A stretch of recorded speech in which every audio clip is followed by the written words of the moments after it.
Hi, this is the NOKIA C01 Plus and I'll show you how to change lock screen wallpaper on this device. So open first the settings app and then tap to display section. Click here to advanced, tap to wallpaper, and here you'll see photos from your device gallery or also the default online wallpapers. So just let's select one from them, tap to the lock screen, click to OK. Select lock screen section, wallpaper set successfully. Let's just check it. As you can see, that's so simple.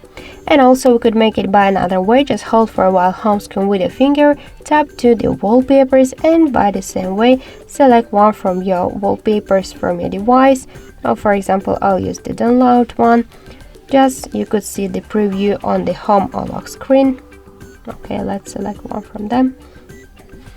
You could see the preview, tap to OK in the right down corner, click to lock screen, and that's it. So that's it, thank you for watching, and if you like this video, leave thumbs up and subscribe.